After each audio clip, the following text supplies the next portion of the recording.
Les damos la bienvenida al podcast número 181 de Crónicas Gumba. El día de hoy yo seré su anfitrión, César Rivera. A mí me encuentran en redes como @Flagstad. Un saludo para todos. Y el encargado de presentarnos el juego. Víctor Dalos, a mí me encuentran @Gumba Víctor. Buenos días, tardes, noches, según nos escuchen. Pero en esta oportunidad nos trae un juego que viene prometiéndonos hace como que casi un año. Casi un año, yo creo que más incluso. Listo, Víctor, entonces ¿de qué juego vamos a hablar y qué nos quedamos escuchando? Hoy vamos a hablar de The Legend of Zelda Skyward Sword HD y nos vamos a quedar escuchando la balada de las diosas de Koji Kondo.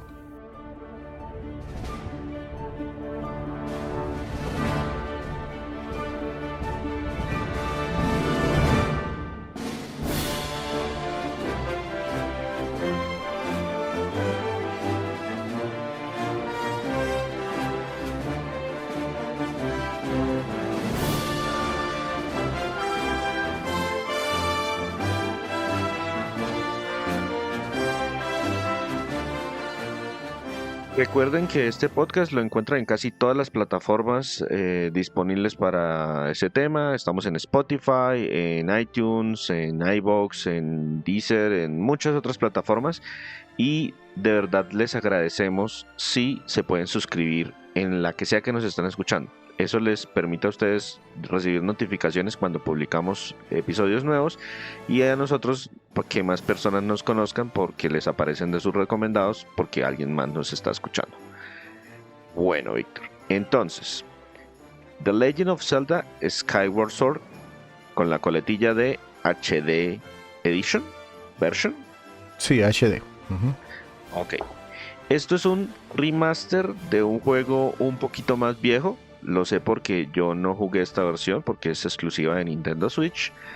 Pero sí me terminé el juego original para la Wii por allá en el 2000, voy a decir 11. De pronto un poquito después, pero sí. Listo. Entonces cuénteme cuándo salió, cuándo lo anunciaron, un poquito del desarrollo de este juego o qué nos va a contar acerca del mismo. Sí, voy a hablarles precisamente un poquito de ese juego original y ya salgo o termino con un poquito del desarrollo de este remaster. Como comentaba César, en efecto es un juego que salió primero en exclusiva para la Wii. Se lanzó en noviembre del 2011 y sirvió como, digamos que ese juego para celebrar los 25 años de la franquicia de The Legend of Zelda.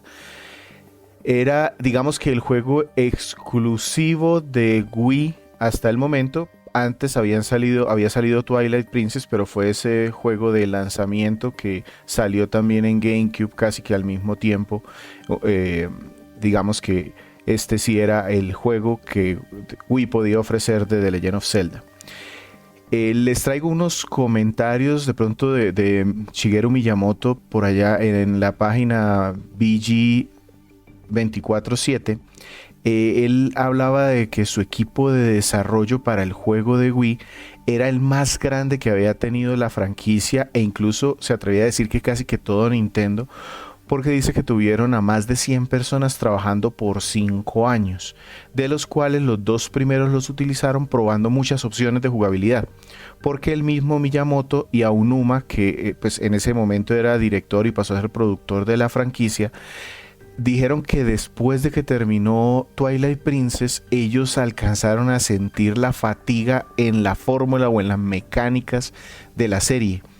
Y pues para nosotros tenemos de hecho un podcast de Twilight Princess y lo mencionamos en su momento, que ese juego era como una versión vitaminada de estos juegos de Zelda en 3D. Aquí entonces se empezaron a experimentar un poco, se encontraron con que tenían la estructura de la serie tan bien definida que agregarle o cambiarle cosas los obligaba como a realmente repensarlo y no sabían cómo reforzarlo. Entonces decidieron enfocarse en las fortalezas de la Wii, que en su momento pues eran los controles por movimiento. El control por movimiento se hizo digamos que muy importante para el combate y también les dio ideas para cómo iba a ser la exploración en 3D. La precisión del control de Wii al principio no les gustaba mucho, pero afortunadamente ya como para los últimos años del desarrollo estaba este agregado que era el Motion Plus, que era un conector que se ponía debajo de los controles clásicos. Sí, inicialmente era como un sensor adicional que se conectaba a los controles originales, y a partir de cierto punto Nintendo empezó a vender el Wiimote con eso ya incluido, o sea, un control de tamaño normal con esa tecnología un poco más precisa de control de movimiento incorporada dentro del control. De hecho, la versión del de juego lanzamiento que yo compré venía, o sea, yo compré la edición que traía un Wiimote dorado y traía de regalo la banda sonora del 25 aniversario de Legend of Zelda. Sí, yo también lo compré así porque yo no tenía el control con el Motion Plus y tampoco había comprado los aditamentos, entonces me decidí, además que en ese momento el dólar nos favorecía y no era tan costoso. Se lanzó, entonces, como les decía, en noviembre del 2011, tuvo muy buenas reseñas, pero no tan buena recepción por parte del público. No mala, el juego digamos que de todas formas tuvo unas ventas decentes, sobre todo para la cantidad de consolas que tenía Wii ya en el mercado, pues eso le ayudó bastante. Pero de alguna manera en la prensa lo reconocieron después del lanzamiento como un juego no tan famoso de la serie. ¿Qué pasó después? Que en el 2021, bueno, en realidad en el 2017 se lanzó The Legend of Zelda Breath of the Wild y pues tuvo mucho éxito, y eso animó a Aonuma, que ya estaba en el rol de productor, en buscar una remasterización de este juego Skyward Sword.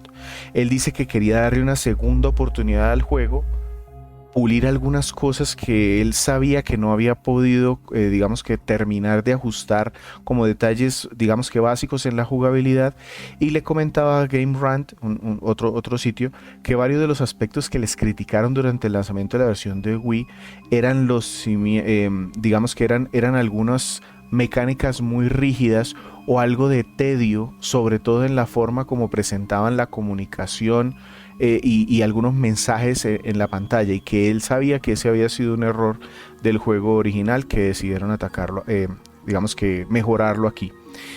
Y además mencionaba que para él personalmente Skyward Sword es muy importante porque les ayudó a sentar las bases de lo que quisieron hacer con The Legend of Zelda después. Y hay varias de las mecánicas que ahora más adelante las comentamos, que después se implementaron en Breath of the Wild, pero con, digamos que una visión diferente por el tipo de juego. Al final esta remasterización salió a mitad de año, en julio del 2021. Le fue bastante bien en ventas, aunque no estuvo exenta de críticas. Entre ellas el precio de la remasterización, porque ahora más adelante hablamos de pronto de qué agrega, qué quita o qué pone, pero en general digamos que la prensa resaltó que no incluía suficiente para pedir los $60 completos del lanzamiento. Esa iba a ser mi pregunta. Pidieron o sea, el juego salió a precio de juego nuevo, completo. Sí, y vendió en el primer año de su lanzamiento unas 5 millones de unidades, y después sí lo rebajaron de precio. Hubo un ajuste en la mayoría de tiendas. Se anunció a $60, pero la mayoría de tiendas de lanzamiento lo vendían a 50. Y un año después ya se empezaba a encontrar en todas las tiendas a un precio oficial de $30. Se lanzó precisamente en 2021 para celebrar los 35 años de la franquicia, 10 años después del lanzamiento original. Y de aquí tengo un detalle, que fue un codesarrollo de Nintendo que le cedió a un equipo australiano que se llama Tantalus Media. Ya hemos hablado de ellos aquí. Es un estudio bastante asentado, se fundó por allá en 1994, empezó haciendo ports para PlayStation y para Saturn, de juegos, tiene muchos juegos de licencias, Cars, el de las gemelas Olsen, Guardians of Ga'Hoole o Megamind, de esas películas que de pronto no son las primeras en mente, pero que sí de alguna manera tienen juegos. Se dedicó a hacer muchos juegos para portátiles, eso sí, ya directamente de ellos. Trabajó bastante en PSP, en 10 y en 3DS, y le encargaron varios ports para Wii U. Entonces Mass Effect 3, Deus Ex Human Revolution y el mismo Zelda Twilight Princess en las remasterizaciones para Nintendo Wii U fueron responsabilidad de Tantalus. Más recientemente se han enfocado en ports para Switch. Ahí está Sonic Mania, Star Rime, hay otros juegos también allí de menores de Nintendo. Y en PC le han dado las remasterizaciones de los juegos de Age of Empires. Eso es lo último que han hecho. Entonces se especializan en eso. Y listo, se lanzó, como les digo, en julio del 2021.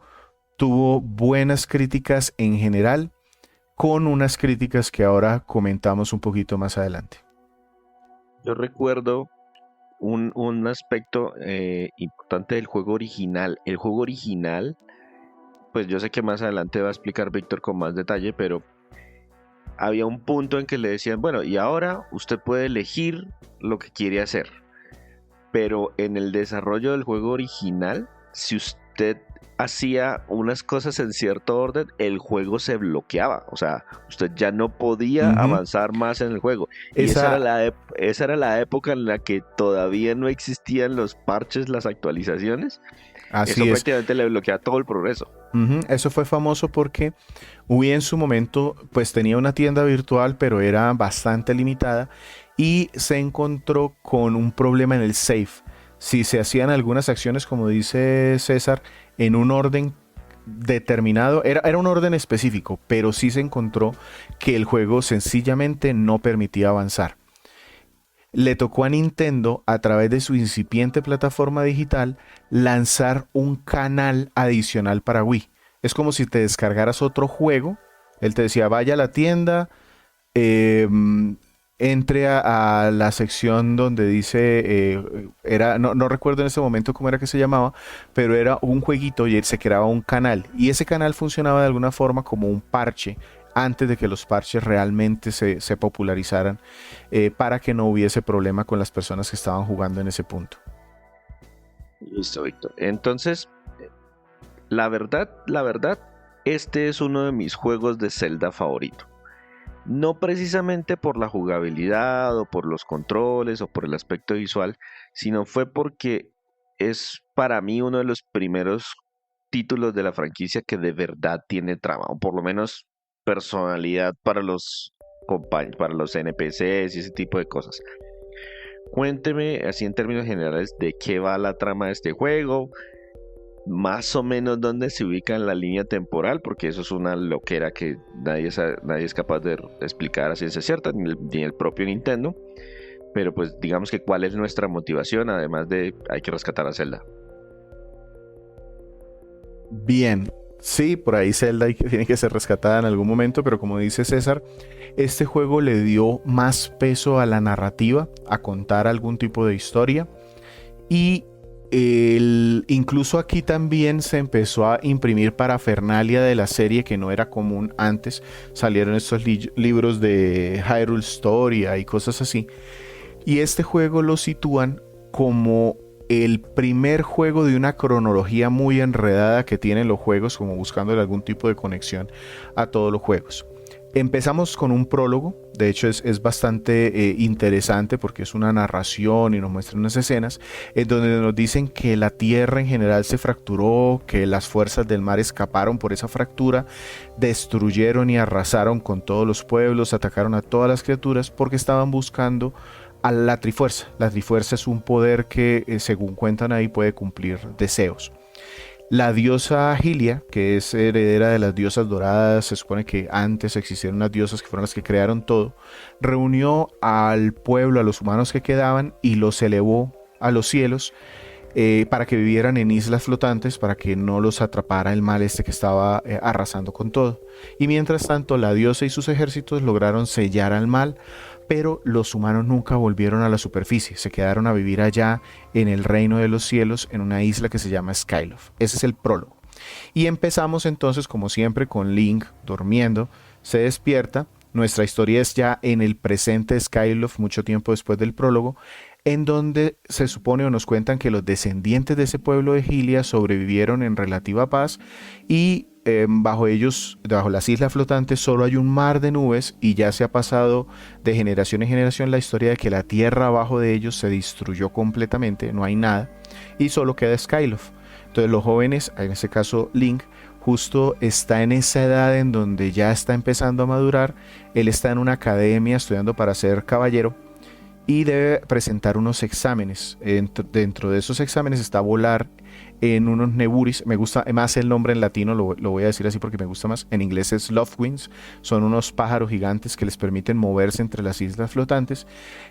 Si pasan ese examen, pues se pueden hacer guardianes y ya hasta enseñar cosas.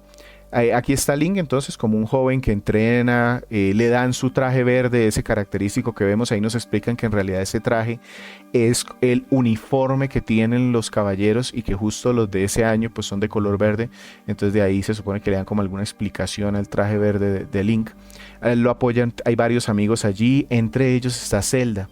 Zelda aquí no es princesa, es la hija del jefe de la Academia de Caballeros y es una amiga pues muy cercana de Link. Están preparándose para la ceremonia, pasan un montón de cosas, de hecho pasan casi 2 horas antes de que yo pueda hacer realmente algo en el juego.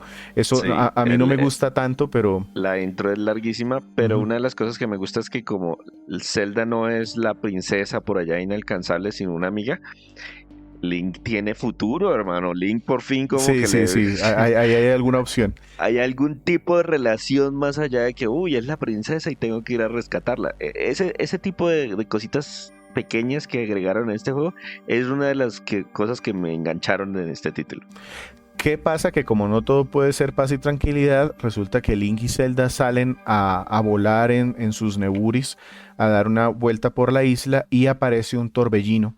Y el torbellino atrapa a Zelda y ella cae en el mar de nubes. Em, digamos que todos los caballeros salen a buscarla, pero no la encuentran y Link empieza a escuchar una voz que lo llama al templo de la diosa. Al salir de noche al templo, él se mete allí a escondidas y aparece una figura femenina que se presenta como Fi y le dice que ella es un ser creado por la diosa Hylia y que detecta que la heredera de la diosa está en peligro y que él, Link, eh, como se puede comunicar con ella, con Fi, es el encargado, su maestro y está destinado a rescatarla. Le dice que en la superficie hay vestigios de la diosa y que él debe prepararse porque eso quiere decir que el mal antiguo posiblemente esté de vuelta. Esa es como la razón por la cual Link entonces busca su Neburi, se va con este Fi que se empieza a guardar dentro de su espada o lo acompaña a él. Y empezamos como a buscar en dónde está Zelda y cómo la rescatamos. En general me parece que aquí los personajes están bien construidos. Incluso al principio hay un bully por allí, pero uno con el tiempo se da cuenta que el tipo va cambiando y se vuelve un personaje, digamos que hasta cierto punto importante. Tiene muchas cinemáticas este juego. Creo que es el primero que le mete tantos espacios para que los personajes salgan a algo o nos presenten cinemáticas cuando entran. O sea, aparte de las típicas cinemáticas de Zelda que son del juego, de que llegas al calabozo y aparece el malo y ahí te pone una cinemática cortica, aquí hay más conversaciones entre los personajes, hay más paneos del escenario, cómo se transforma de pronto algún sitio cuando Link hace algo. Entonces hay como mucha más contexto para narrar la historia. Hay muchas referencias y guiños para los fanáticos de la franquicia. Desde canciones, imágenes, ropa, personajes que se parecen a otros. Por ejemplo, hay un momento en donde Zelda le entrega a Link un ítem que es importante y él lo recibe y hace entonces da la vuelta y hace una pose y lo levanta y suena la fanfarria clásica de cuando Link encuentra un tesoro. Pero entonces ahí Zelda lo interrumpe y le dice que sea serio, que no esté por ahí tonteando. Entonces tiene muchos detallitos allí que lo hacen, pues buscan hacerlo entretenido.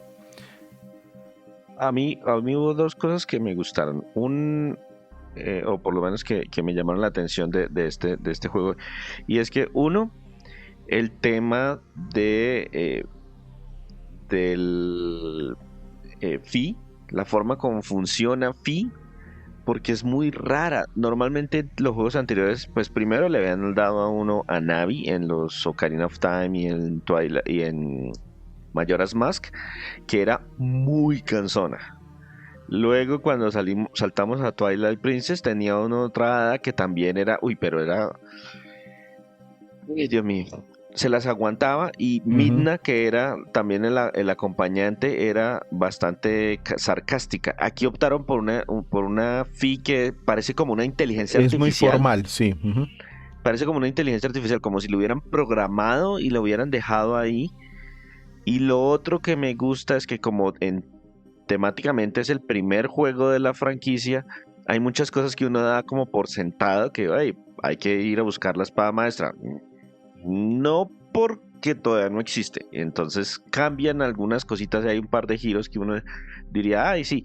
Por ejemplo, el villano. El villano me gusta que Ujú. el villano con el que uno se encuentra rápidamente es diferente, es nuevo, es perverso, o sea, me parece un villano muy interesante porque es un villano con el que uno interactúa un poco más que con el típico Ganondorf que hey, está allá, secuestró a la princesa y es el enemigo final, pero jamás lo voy a encontrar en la vida. Aquí hay un villano que es un poquito más recurrente. Ese tipo de cositas me llamaron la atención. ¿Algo Ujú. más para comentar acerca de la historia? No, de la historia en general decir que sí se demora para desarrollarse al principio porque están haciendo como esta presentación de los personajes y puede pasar de pronto mucho tiempo muerto dependiendo de qué tanto avances o qué tan rápido se avance en el juego. A mí yo creo que eso fue lo que me pasó. Llegó un punto en donde como que sentí que se estaba alargando mucho y no estaba pasando nada y ya hacia el final del juego empezaron como a caer las piezas en su sitio. Y ya ahí le empecé a tomar mucho más cariño al juego y la historia la empecé a seguir mejor. Sí puede llegar a sentirse un poquito como muerta o lenta en la mitad del juego. Listo, Víctor. Entonces, pasemos a hablar de la jugabilidad. Cuando hablamos de Legend of Zelda, hay como dos etapas muy marcadas. Uno, antes de Breath of the Wild y dos, después de Breath of the Wild, ¿cierto? Incluso hay personas que hablan de una tercera etapa antes, incluso los primeros, los juegos Los 2D. experimentales, Ujú. los 2D de la NES, De sobre la todo, NES. que son muy experimentales. Pero a partir del A Link to the Past se empezó a crear como una fórmula que era la fórmula de Zelda y las personas que empezaron a jugar Legend of Zelda a partir de Breath of the Wild de pronto no están familiarizados. Entonces, este es como esa fórmula clásica con algunos ajustes menores que ya se vieron mucho más desarrollados en Breath of the Wild. Entonces, cuéntenos cómo se juega este Skyward Sword. Ok, para quienes para empezar nunca han jugado un The Legend of Zelda, esto es un juego de acción y aventura en tercera persona. Aquí empezamos en una isla grande que se llama Skyloft. Tiene aparte alrededor muchas islitas rocas voladoras pequeñas que están por allí puestas.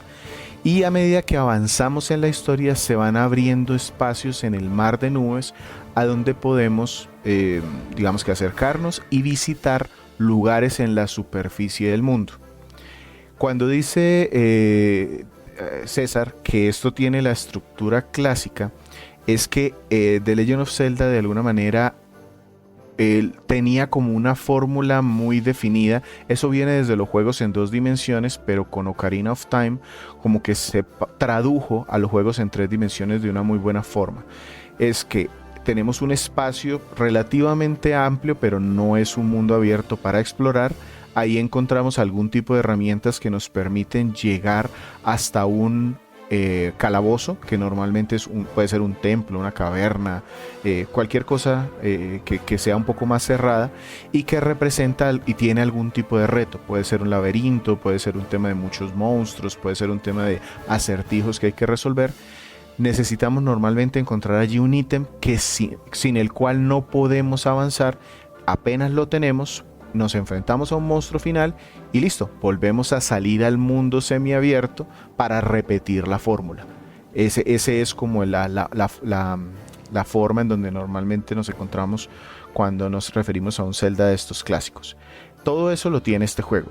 Aquí, como bajamos del mar de nubes y llegamos a la superficie, aparecen una serie de estatuas que nos permiten, aparte de guardar nuestras partidas, volver a subir al cielo cuando necesitemos. Entonces tenemos como dos mundos separados. A pesar de que se supone que estamos en el mismo sitio, está muy definido que tenemos un área en tierra, la podemos explorar hasta cierto punto, pero ya si queremos salir de ahí debemos volver a salir al cielo, y desde el cielo eso funciona como nuestro hub. Nos podemos ir a otro de las zonas en la tierra para explorar.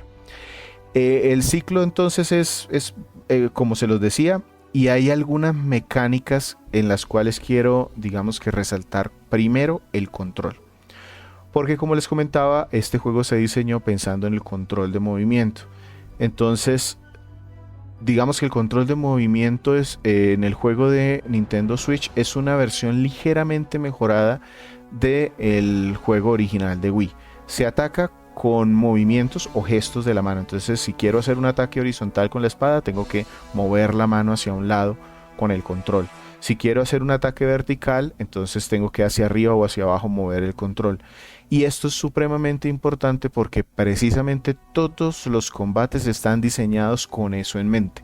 Los enemigos se cubren o saltan en determinada dirección y tenemos que hacer los ataques de forma obligatoria en la dirección que les podamos golpear.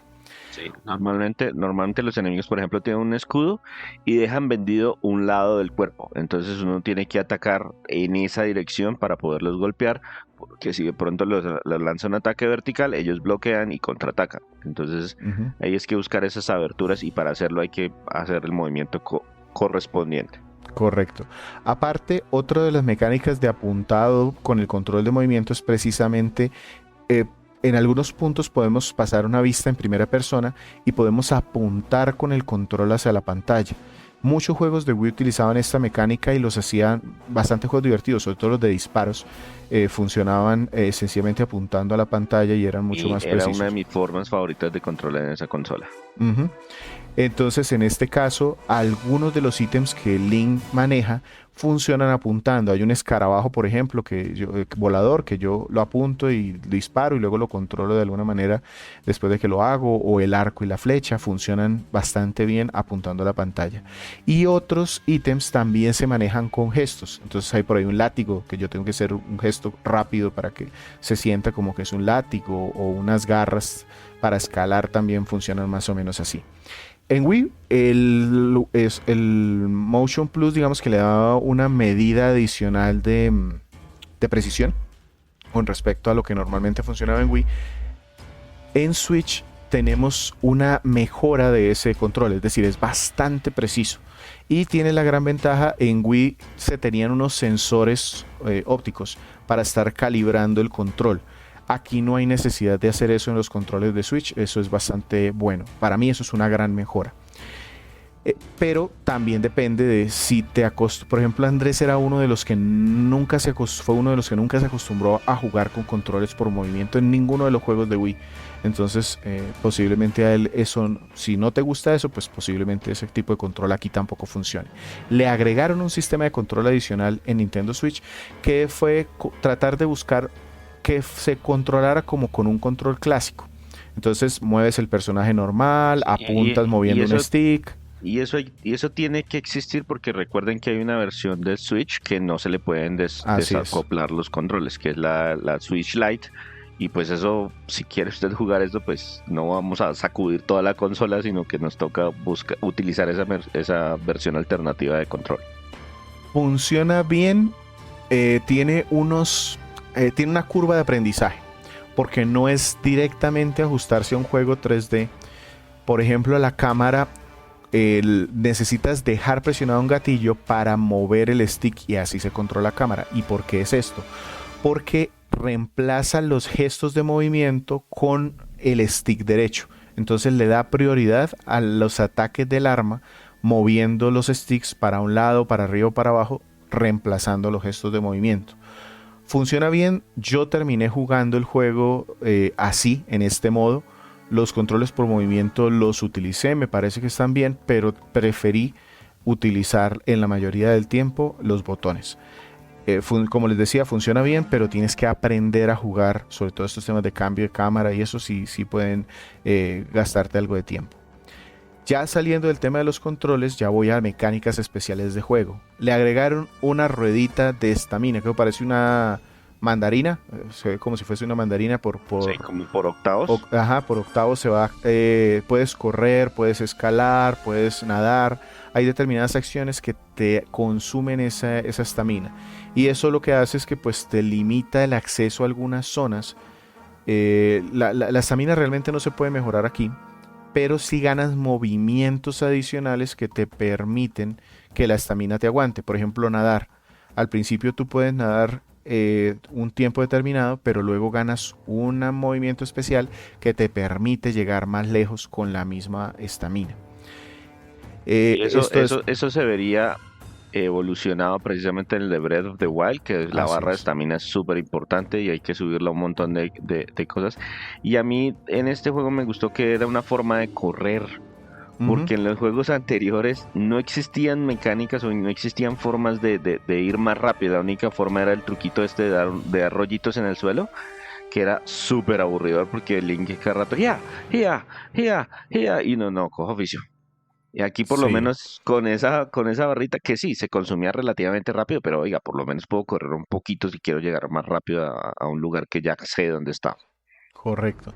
Otro tema que tenemos aquí es el cambio a una vista en primera persona. Recuerden que este es un juego en tercera persona, entonces puedo apuntarle a la pantalla o hacer el cambio y con eso panear hacer una mirada general del paisaje, detectar cosas que haya por ahí, pero aparte la espada tiene un modo de rastreo.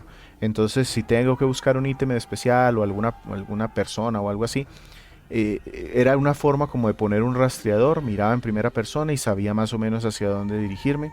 Eso también lo tiene Breath of the Wild con la tableta Sheikah, entonces también lo evolucionaron para llevarlo allá. Otro tema es la durabilidad de los escudos. Originalmente en Zelda pues sí podíamos perder los escudos, por ejemplo el de madera normalmente se quema, pero aquí aparte de que también se pueden quemar, tiene una barrita de durabilidad. Entonces si llega a un punto en donde ya se vació esa barrita, o puedes ir a repararlo o tienes que comprar uno nuevo. Y otro tema es la mejora de armas y armaduras, eso no lo tenían los juegos antes, y es que con varios ítems y tesoros que te vas encontrando o te van dejando los enemigos, llevas a un sitio y allí te pueden dar una mejor versión. Por ejemplo, empiezas con una cauchera sencillita y aparte de que pueden mejorar la cantidad de semillitas que llevas, pueden darte un tipo de disparo que es más directo o lanzar muchas semillitas al mismo tiempo para hacer más daño. Entonces todo ese tipo de cosas se hacen con ítems que se recogen en el escenario. Como les decía, este tema de la mecánica y los ciclos, aquí hay varios templos diferentes y cada uno agrega un ítem nuevo y una mecánica nueva. Entonces, por ejemplo, aquí las típicas bombas se pueden utilizar de muchas formas. Podemos decidir cómo lanzarlas, pueden ser como si fuese una bola de bolos, podemos dirigir el lanzamiento tanto en el suelo como en el aire. Hay algunos, les comentaba que tenemos un látigo y con eso podemos colgarnos de salientes, podemos robarle el arma a algunos enemigos, podemos activar switches que no están a nuestro alcance. Entonces todo ese tipo de mejoras son indispensables para avanzar en los templos, de modo que de alguna forma sí te obliga a llevar un cierto orden. No puedes, digamos, que llegar a un templo si no tienes esas mejoras. Pero en este juego se implementaron algo un poquito diferente, que esa fue una de las razones por las que ocurrió el bug que les mencionábamos previamente. Y es que, por ejemplo, en el juego anterior, el avance, el progreso era 100% lineal. O sea, era el templo 1, luego el templo 2, luego el templo 3, luego el templo 4. Aquí trataron de jugar y hacerlo un poquito más abierto. Entonces hay un punto en que le dicen, oigan, y aquí hay 3 templos y los puede explorar en el orden que usted quiera. No son todos, pero por lo menos una vez pasamos esos 3, hacemos otras cosas y hey, miren, aquí hay otros 3 templos para que usted los navegue. Y eso fue lo que les ocasionó el error, porque si uno iba, por ejemplo, normalmente es el templo A, B y C. Ellos, si usted hacía primero a C y luego A y luego se trataba de ir a B, ahí es que aparecía el dibujo. Era un bug muy específico en ese tema de los órdenes, pero fue precisamente porque la gente se estaba quejando de que los juegos de Zelda se estaban volviendo muy lineales y querían empezar a expandirlo, volverlo un poquito más explorativo. Eso después lo revisaron nuevamente en el juego de 3DS y fue finalmente lo que les decidió, no, ¿saben qué? Mundo abierto en Breath of the Wild. Ujú. Hay varios, les decía que este tema de los ítems y la exploración, la forma de utilizarlos me pareció muy interesante en este juego. Por ejemplo, tenemos un soplador con el que podemos modificar el paisaje porque se supone que podemos remover arena y eso nos cambia como las alturas en las cuales caminamos o nos permite impulsar un vehículo de plataforma. O sea, el mismo ítem tiene varios usos. En general me pareció que bastante imaginativo, me pareció variado y así también los templos. La exploración, como decía César, pues sí, tenía algo de variación, pero a mí se me hizo muy dirigida al principio. Hay espacios abiertos, hay exploración aérea, luego los calabozos, pero a medida, digamos que al principio lo sentí muy rígido y por eso me demoré tanto con este juego.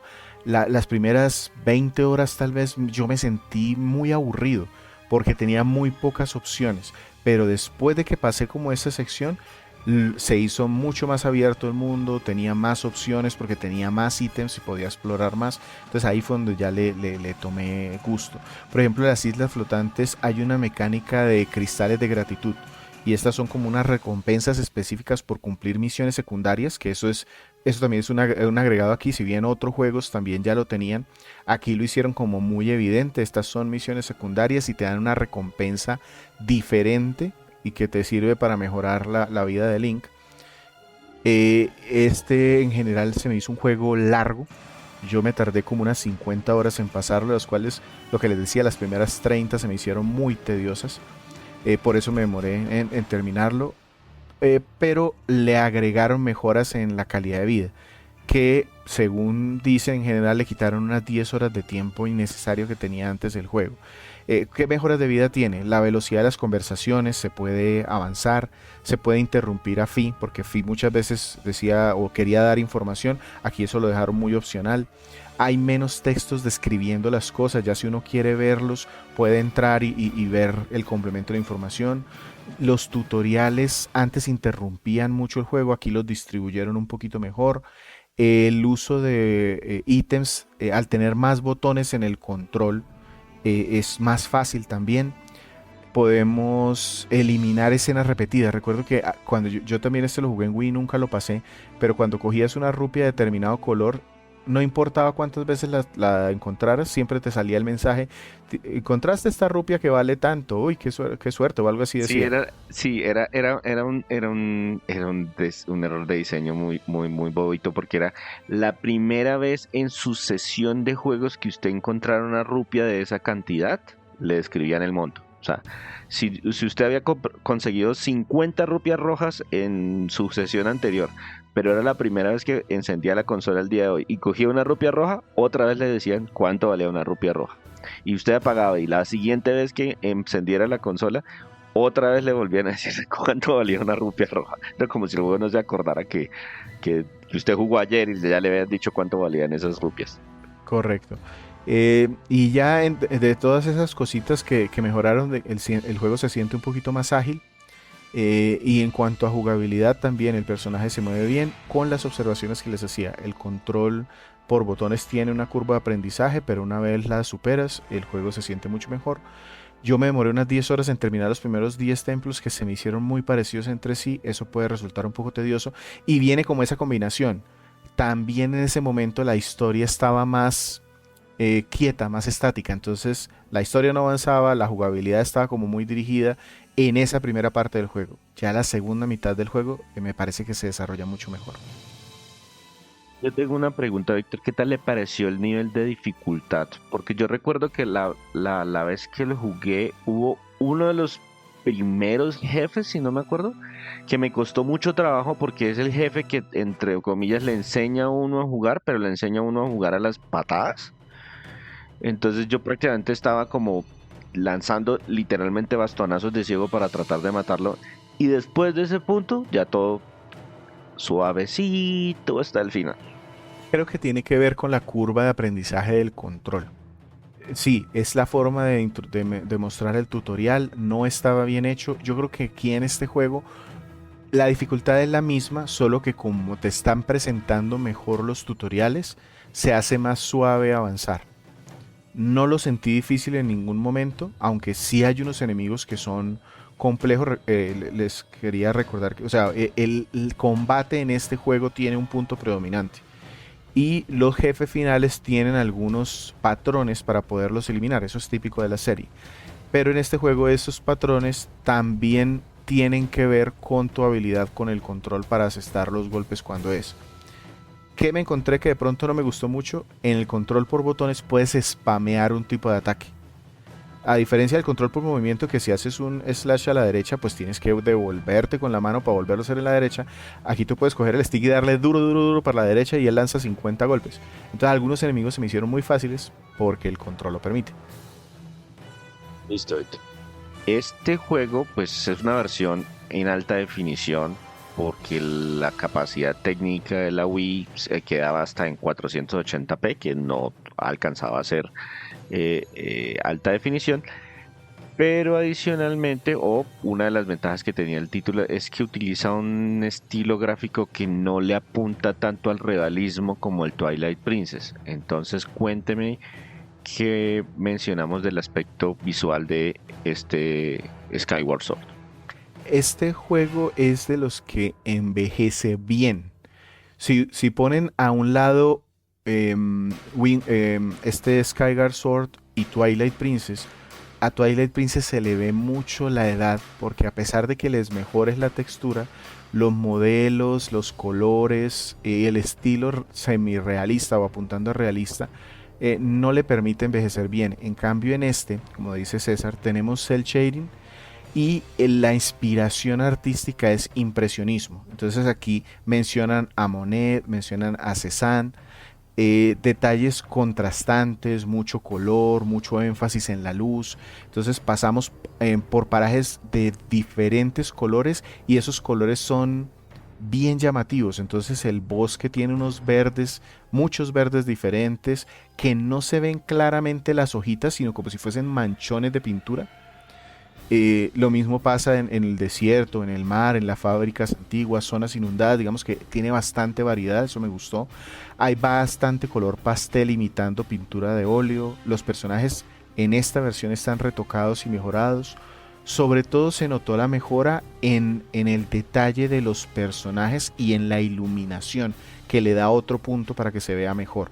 Los escenarios tienen menos mejoras, pero no son, no desentonan por lo que les decía. Si yo miro algo de lejos, realmente se ven es como manchones de pintura y entonces el arte le ayuda a que se vean bien.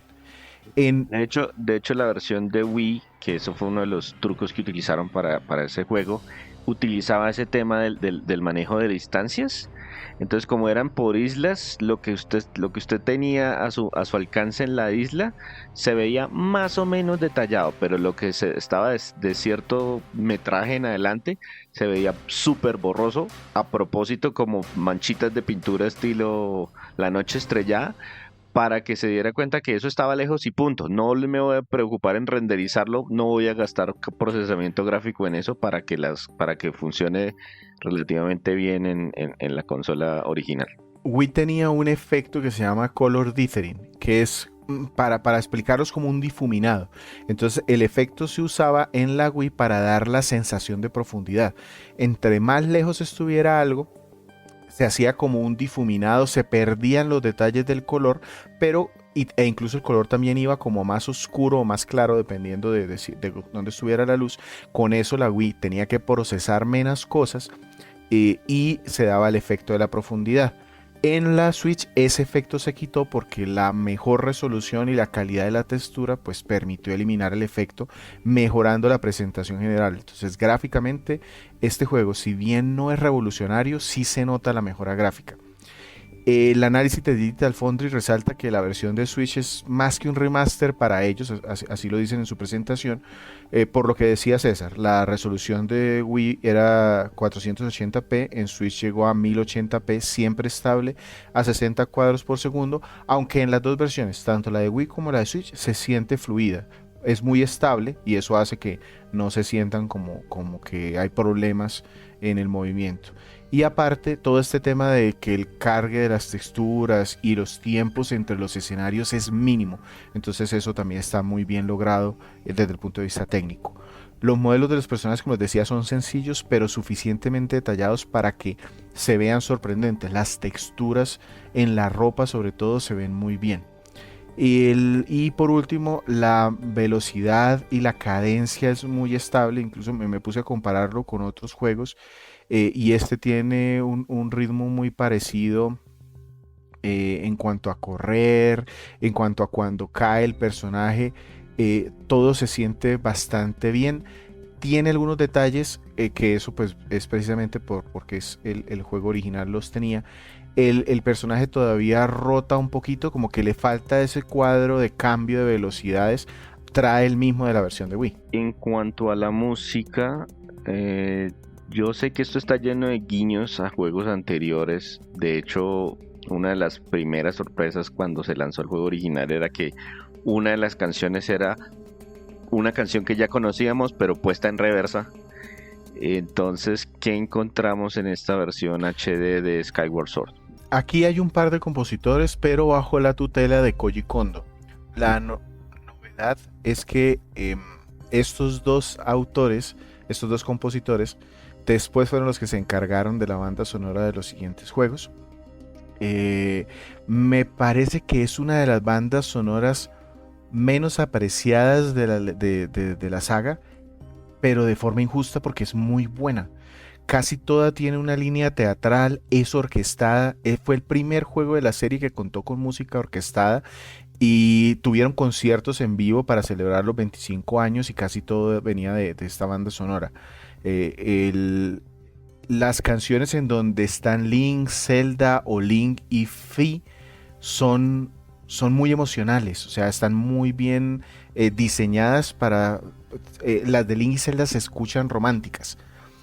Kondo dice que utilizó un modelo, un estilo que es como un minuet que se llama scherzo, me perdonarán si no se pronuncia exactamente así, que es como un baile antiguo muy coqueto, muy ligero, y escogió instrumentos para asignárselos a cada personaje. Entonces cuando está el bully el que les cuento suena una trompeta, cuando está Fi suena un sintetizador, cuando está Zelda suena un arpa, y eso también ayuda a que se identifique el momento. Tiene algunas ideas de Kondo, como dice César. La canción precisamente la que escuchamos, la balada de las diosas, en realidad es la misma tonada que viene desde juegos anteriores, que es la canción de cuna de Zelda, pero que la pusieron al revés y se escucha muy bien cualquiera de las dos. Y esa idea después se explotó mucho más en los siguientes juegos, Breath of the Wild y Tears of the Kingdom. Empezaron a aplicar eso para hablar de cuando algo está relacionado, cogen las canciones y las ponen en otro sentido. Hay mucha arpa porque es el instrumento de la diosa, hay violines, tiene mezcla con algunos electrónicos, sobre todo cuando hay autómatas o cuando está Fi por ahí. Además hay varias canciones de juegos anteriores o remixes clásicos, por ejemplo cuando estábamos en la casa de Ocarina of Time, aquí la utilizan en algún punto. La tonada de exploración de Wind Waker también me la encontré en otro lado, entonces esos guiños son bastante amenos. Y ya en cuanto a los personajes, no tenemos voces y eso se echa en falta porque en este juego hay muchas escenas de conversación en donde los personajes siguen haciendo muequitas, emitiendo soniditos y gruñidos Sí, y yo no me quedan acuerdo. bien. Ajá. Sobre todo, ese era el punto en el que, listo, no me importa si Link no dice nada, pero ojalá los demás hablaran, porque de verdad hay muchos diálogos y tienen mucha personalidad. Entonces yo trato de imaginarme cómo serían las voces de esos personajes y me hubiera gustado no tener que elevar mi imaginación a ese nivel, sino que Ujú. alguien hubiera en un solo idioma, en el que sea. pero ponerle voces no a Link, que en ese momento era todavía el personaje silencioso, o sigue siendo el personaje silencioso, Sí. pero los demás sí se hubieran recibido. Sí, siento que hizo falta esa parte. Listo, Víctor. Entonces, de esta infravalorada banda sonora de Legend of Zelda, ¿qué nos vamos a quedar escuchando? Una canción que se llama Tensión.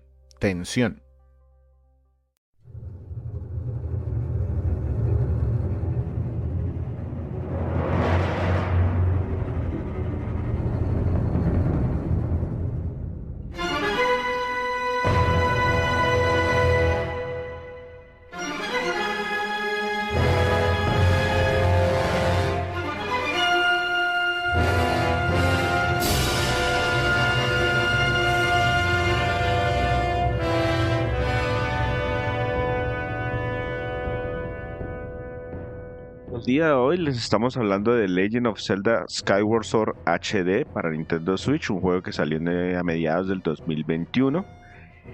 Y así como están escuchando hoy este podcast, nosotros muy puntualmente estamos publicando todas las semanas episodios nuevos.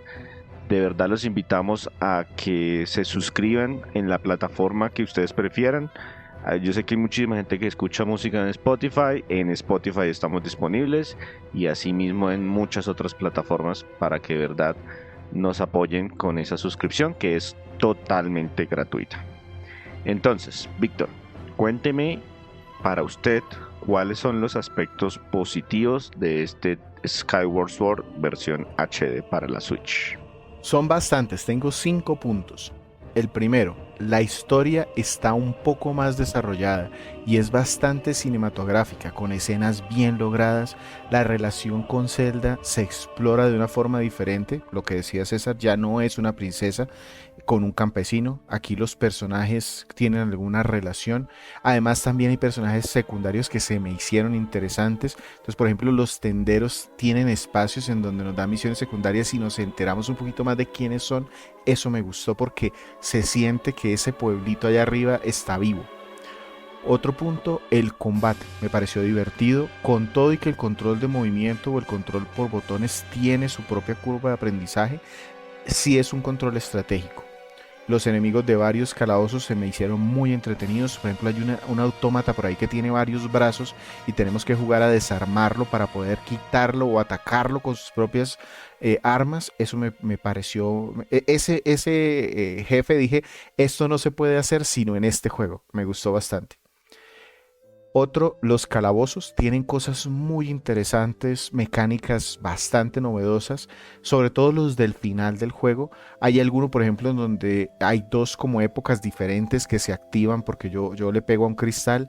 Hay otra de elevadores, hay otra de soplar el polvo, hay otros que necesitan el uso de las herramientas pero de forma diferente. Entonces yo puedo tener un ítem que en un calabozo lo usé para algo, pero en un calabozo más tarde lo utilizo pero de otra forma.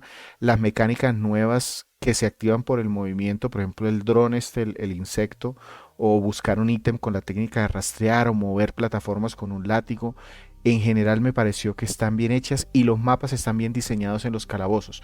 No son tan grandes como para que me sintiera perdido, pero sí se sienten espacios completos. No es solo una casita con cuartos conectados, sino que sí se alcanza de pronto a sentir como un espacio más grande.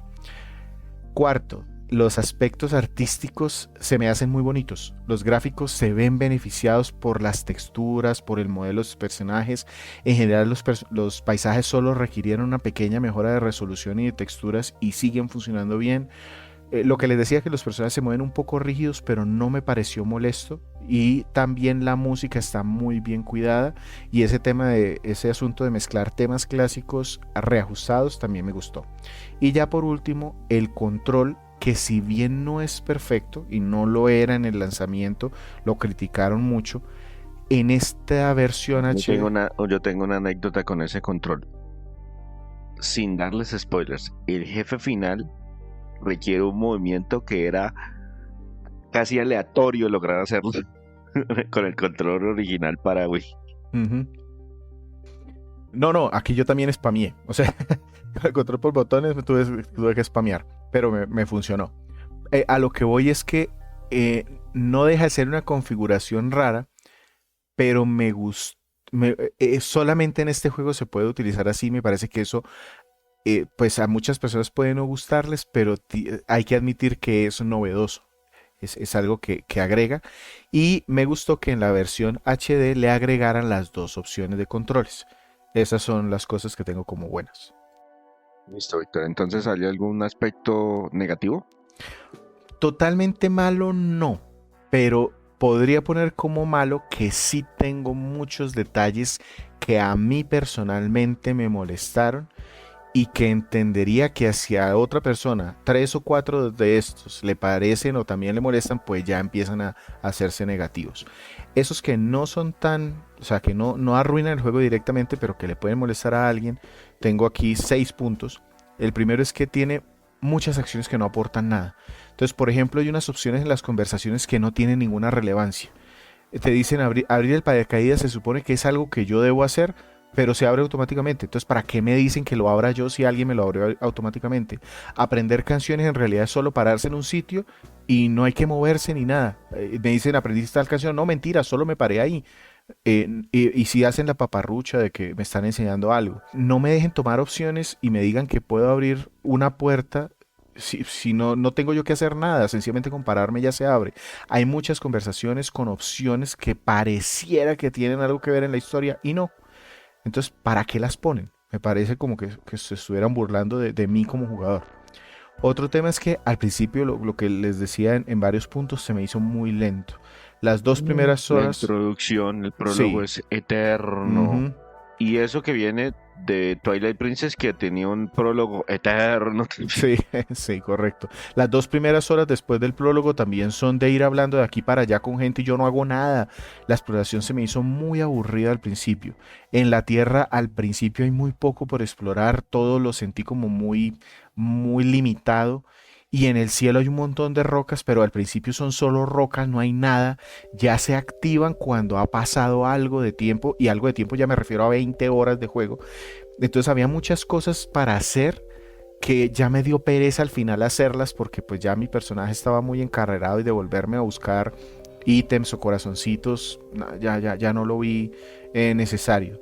Víctor, yo ese punto de pronto sí lo colocaría como algo negativo. Más que decir que es lento, yo diría que es un problema de ritmo del juego. Y Ujú. eso sí, un tema de diseño que para muchas personas yo lo consideraría un punto negativo. Sí, yo estuve pensando mucho en ponerlo como negativo, pero como mejoró tanto al final, digamos que eso lo mitigó, pero sí, la primera mitad del juego se me hizo muy lenta, muy desaprovechado, muy trabada. Me dicen vaya a este sitio súper imponente y resulta que la primera vez que llego a ese sitio súper imponente no tengo nada que hacer ahí. Entonces pues yo di vueltas y perdí tiempo y me di cuenta que no tenía absolutamente nada que hacer ahí. Otro punto, hay muchos tipos de coleccionables diferentes y el tema es que son tantos que cuando llegas a mejorar algo normalmente nunca podía porque necesitaba un ítem especial que me faltaba y pues ya después se pueden conseguir con unos ítems que te dan, pero ya era tan tarde en el juego que ya me dio pereza. Y aparte que tienes que conseguir mejoras para los bolsillos de los ítems, mejoras de las monedas, mejoras de las armas, mejoras de los escudos, mejoras de la vida. O sea, son muchas cosas separadas con ítems diferentes para mejorar cosas diferentes. Y que al principio no puedo hacer nada porque no me salen suficientes ítems de esos para mejorarla y ya al final me sobran. Entonces está también mal diseñado. Lo otro es que está muy ajustado al manual de Zelda clásico, pero alargado y casi que contemporizador. Busque ítem, llave, calabozo, jefe, repita. Ahora son 3 llaves, 3 reliquias, 3 retos, etc.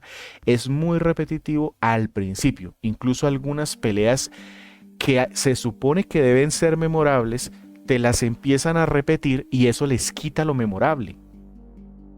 Sí, sabes, César, de cuál estoy hablando, ¿cierto? Sí, hay un área en la que uno regresa como 3 o 4 veces dentro del Ujú. juego y la primera vez hay que enfrentar esto y luego hay que volverlo a enfrentar pero más rápido y ahora luego hay que volverlo a enfrentar pero ay, bueno, está bien.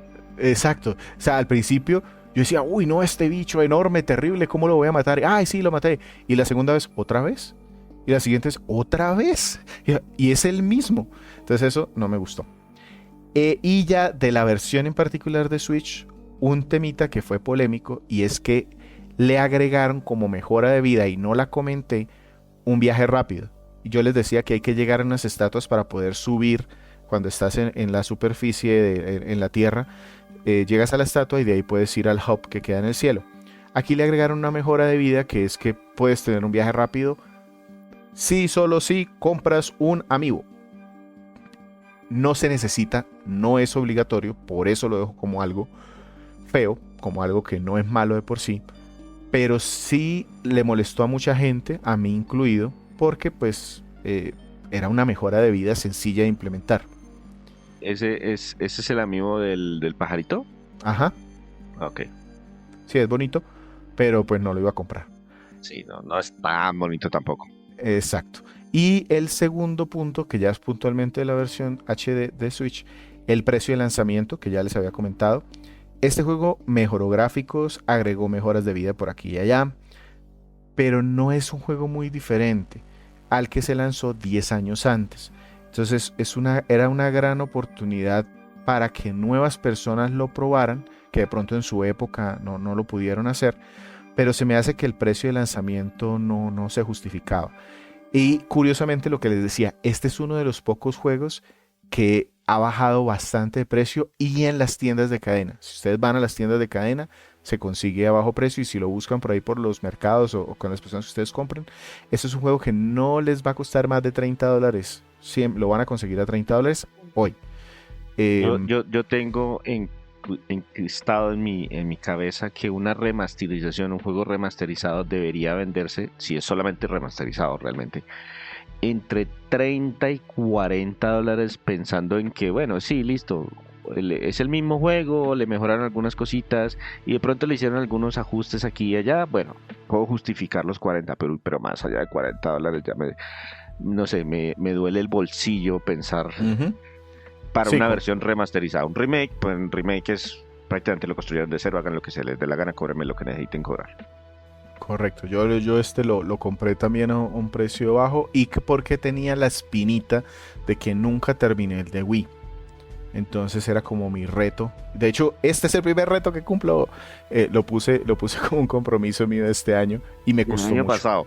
Y del año pasado también. El año pasado no lo pude hacer, y este año ya lo logré. Y eso es Listo, lo que tengo. Víctor, entonces, ¿a quién le recomendamos este juego y en qué categoría de la página lo dejamos? Este es un juego que no puedo recomendar como el primer Zelda de alguien, pero sí como un juego para cualquiera que ya conozca. Aunque curiosamente es el primero de la cronología. Es el ¿no? primero de cronología, sí, pero sí me queda difícil. Si no has jugado un Zelda, de pronto este te puede confundir. Mejor prueba otro, y después ahí sí ya lo recomiendo. Es un buen juego. No es el mejor juego de Legend of Zelda, pero creo que es un juego comprable. Pues incluso no siendo el mejor Zelda, es mejor que muchos otros juegos de acción que hay por ahí. Y el tema es que se le suele juzgar comparándolo con otros juegos de la serie, y esos otros juegos de la serie, cuando usted va y busca la lista de los juegos indispensables, imprescindibles, los mejores de la historia, pues allá están esos Zeldas. Entonces compararlos con esos, pues a este no le alcanza a llegar. Complicado, por ejemplo, porque este relanzamiento en HD le toca ir detrás de Breath of the Wild, que mejor dicho rompió Detrás los de Tears of the esquemas y es Kingdom. el mejor. Sí, es. eh, Entonces sí, le queda difícil. Incluso detrás de Link's Awakening, a mí el juego me encantó también, es muy bonito. A mí, mi hijo lo adora. Para él, el Zelda de Switch es Link's Awakening. Para mí es Tears of the Kingdom ahorita. Pero este queda como ahí opacado por la sombra de esos otros Zelda.